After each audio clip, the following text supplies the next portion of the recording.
Hello, our friends, Evolutionary Energy Arts family. Hello and welcome back. Welcome back once again, guys. Yay, here we are again. And this is from our brother Chris in Texas. And Chris took a photo of this, took a video of this object. And, right away, to me, I look at it and say that's a Merkaba. And I don't think Chris has a problem with us playing this. If it's going to play, let's see here. We had a lot of interference today. Had to reboot the main computer. Yeah, we have had a lot of interference today, a lot of entity issues, I think. But yeah, that's to me, that's pure beautiful. And it's very serene. If you look at it, it's very calming too. And you were getting that this is actually a piece, a fractal of an archangel. Mm-hmm. Yep, that's what the guys were telling me. It's a part of an archangel who really wants to make himself known and watch over him and just sort of observe him. So I thought that was really beautiful that I got that little tidbit of information. So, Brother Chris, you got some good protection going on over there.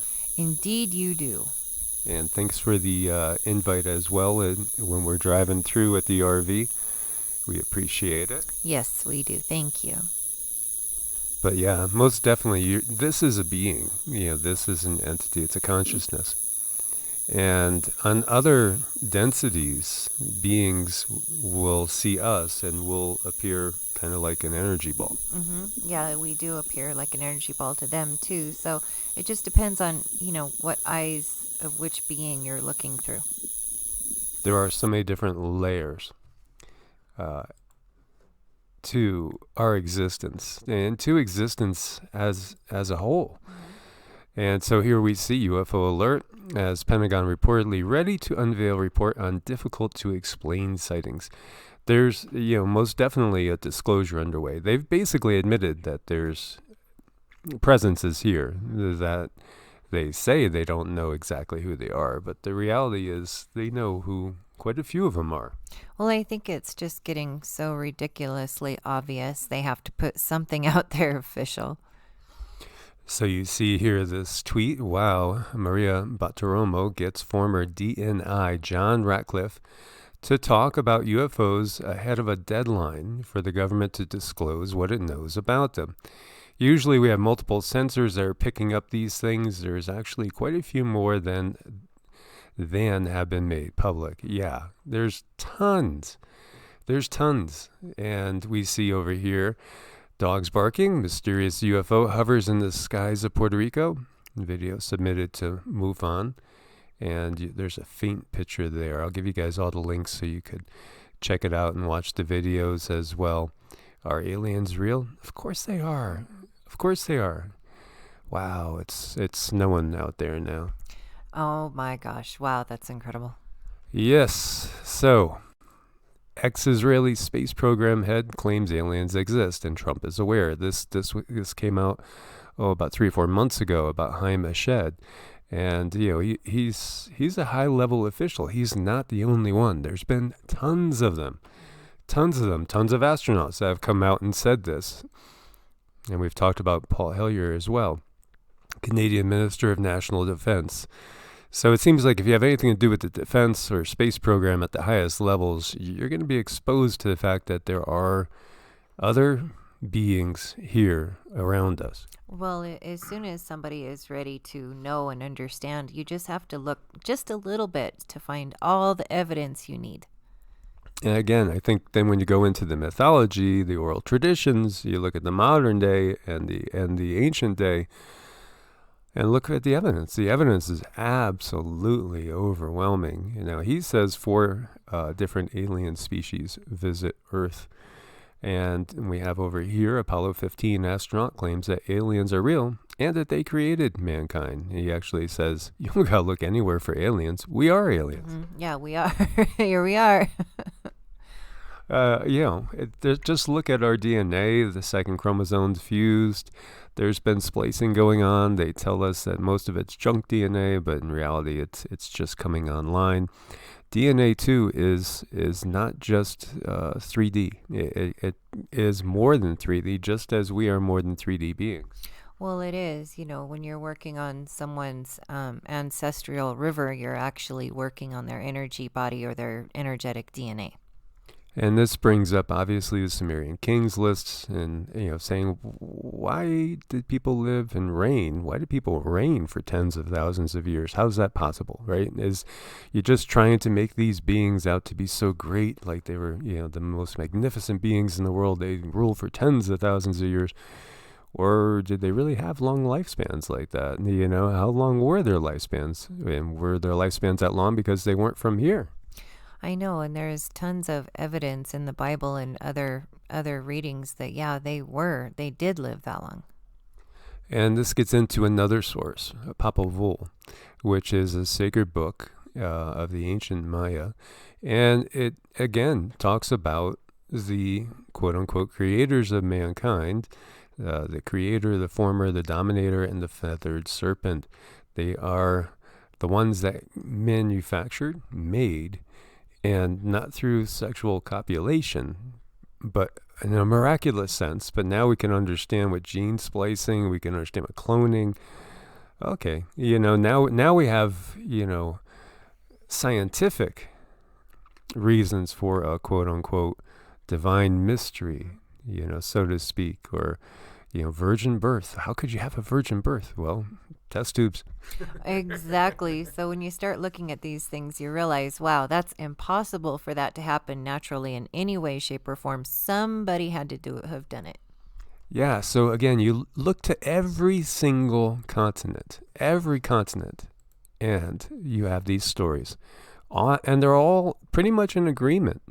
And we were talking about the Earth's moon. And here you see the Earth's moon is a hollow space station. And one of you guys had mentioned Credo Mutwa. And again, here we go, we'll jump over to Africa. And what are they saying? Well, they say that the moon was not always here. There was two brothers and little Enki. They'll have different names for them, but it comes down to the same thing, that brought it here, put it in place, and that it's basically a space station. It is. So here we go, more information on that. Yeah, it's just everywhere you look, it's overwhelming evidence. Of course, I do think a lot of people don't want to face this fact because it's kind of scary to think that there's beings out there with such advanced technology that don't have the best interests of humanity. They're basically using humanity as a resource to continually work the planet for them. Think about it, right? Where do all the resources on Earth really end up?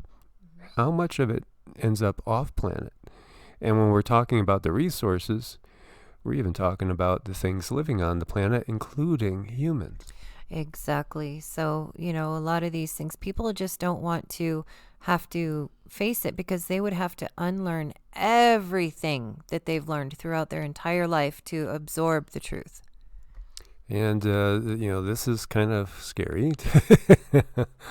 We look at it and we say, okay, humans are top of the food chain, but what if they're not?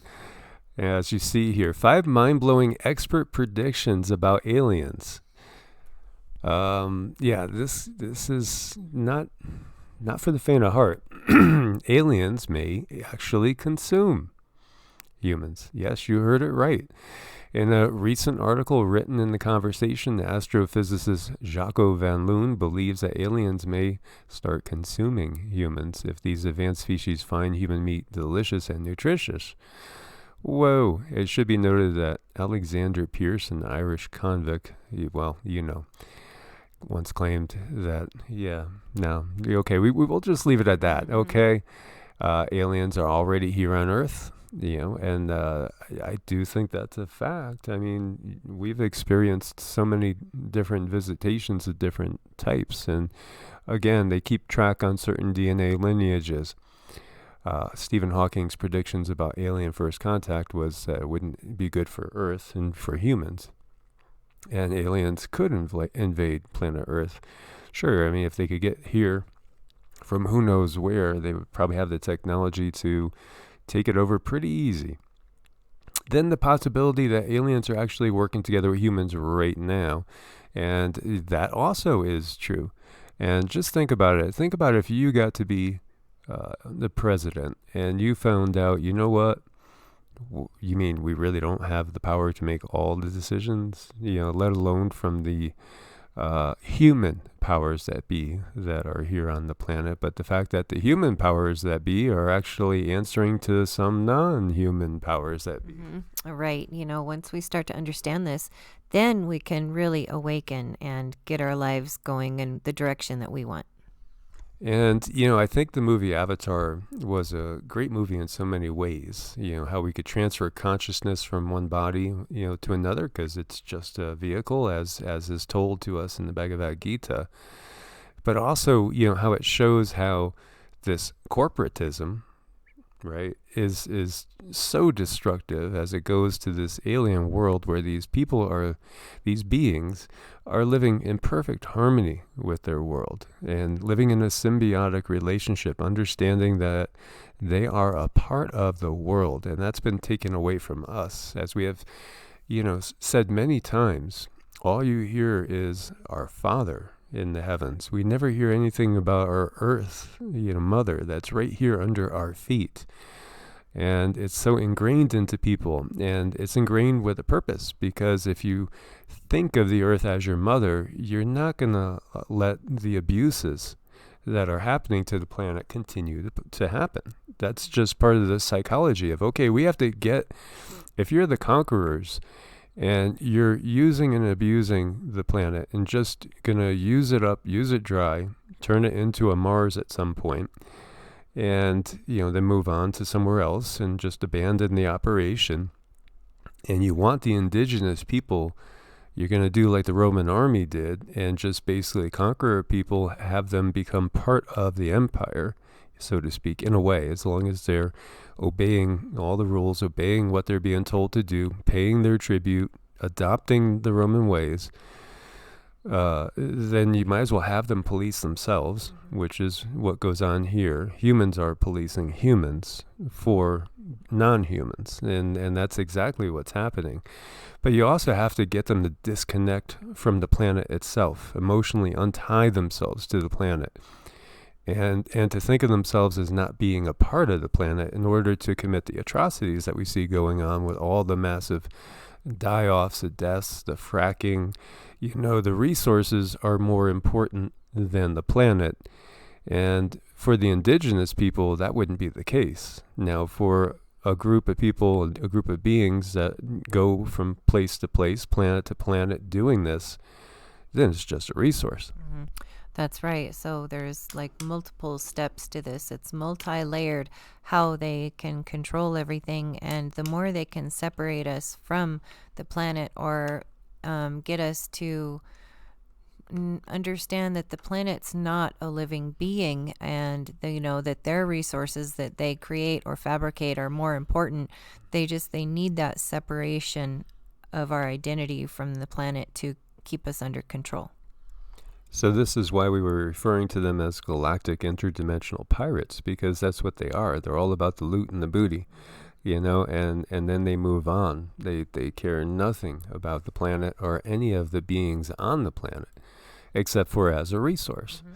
So this is an interesting thing, because what's happening now is, we're being conditioned. We're going to see, many of us, perhaps most of us, are going to see non-humans rolled out in front of us in the coming years. So what are they doing?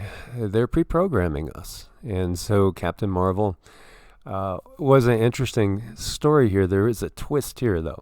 You start out in this show being exposed to something that's all too real in reality, shape-shifting reptilians, right? And at first, they look to be the bad guys, but then they twist the story so that they're actually the good guys. And who you think initially are the good guys, which includes some people with blue skin, humanoid beings with blue skin, which as we have gotten, those were some benevolent beings that were here way before the Anunnaki reptilian takeover of the planet, and those beings are some of the real good guys, well, they're made to be the bad guys. Mm-hmm. Right. And that's just typical how they do this thing over and over and over in almost every aspect you could think of. So what they're going to do is, as I've been saying, and it's come to me that, this is what feels so right. They're going to again keep stressing that, we are a product of Enki.